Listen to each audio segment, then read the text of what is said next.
Good day, everyone. Welcome to another video lecture in Intermediate Accounting 3. I am your instructor, Ms. Jazel May Salarinos Del Monte. In this video, we will have an overview about the general purpose financial statements. So let's get started. According to Philippine Accounting Standards or PAS1, a general-purpose financial statement should be prepared to ensure the comparability with the entity's financial statements of previous periods and with the other entities. Also, general-purpose financial statements are those statements intended to meet the needs of users who are not in a position to require an entity to prepare reports tailored to their particular information needs. And examples of those users are the investors, lenders, suppliers, and customers. Reports prepared at the request of an entity's management or bankers are not considered as a general-purpose financial statement. The standard identified components of financial statements are as follows. First, we have the statement of financial position.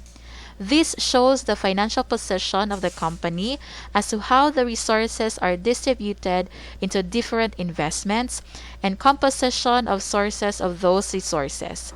It is commonly known as balance sheet that is used by preparers of some small entities. Second, income statement. This shows the financial performances of the entity, which includes the income derived from the operation and expenses incurred during a specific reporting period. Next, statement of comprehensive income. This has a similar objective with the income statement that shows the financial performance of the entity, but aside from the operating profit, it will also report other comprehensive income and gains and losses not reported in the income statement. For example, effects of the changes in fair value of financial assets accounted at fair value through other comprehensive income. Next, statement of changes in equity. This shows the changes in the shareholders' equity, such as issuance and retirement of shares during the reporting period, and changes on the retained earnings. Next, statement of cash flows. This shows the operating, investing, and financing cash inflows and outflows during a reporting period. Last but not the least, notes to financial statements.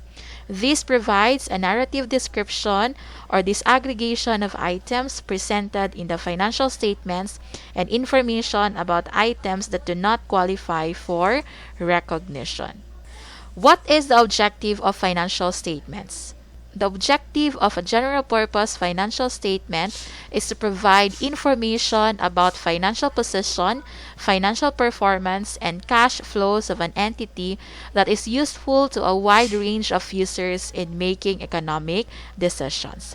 In other words, a general-purpose financial statement provides financial information to a wide range of users. It could be for a lender or an investor in making economic decision.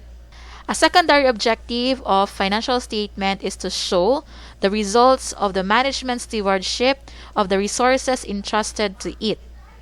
That means to say, how the available resources provided by the stakeholders are utilized and able to earn return out of their expectations.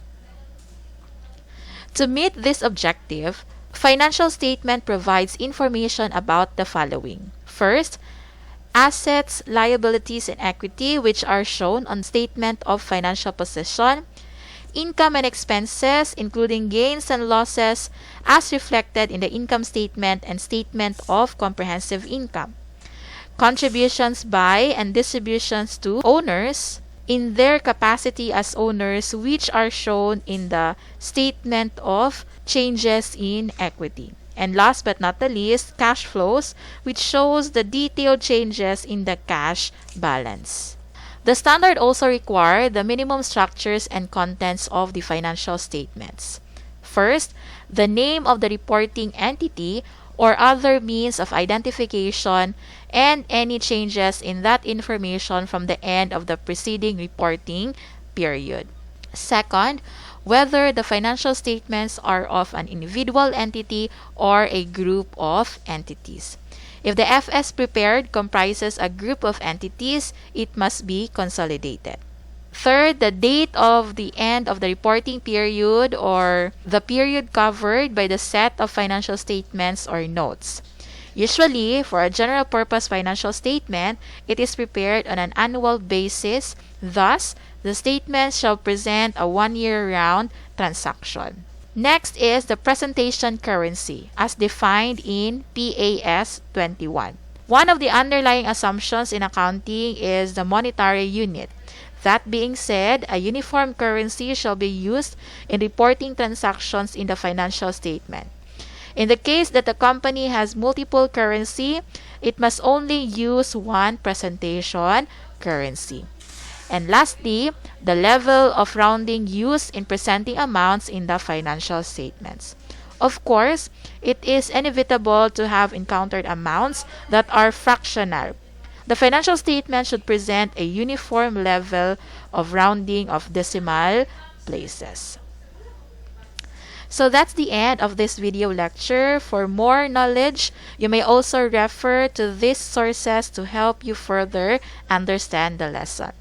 If you like this video, please give a thumbs up and subscribe to this channel for our future video lecture. Till our next lesson class, bye!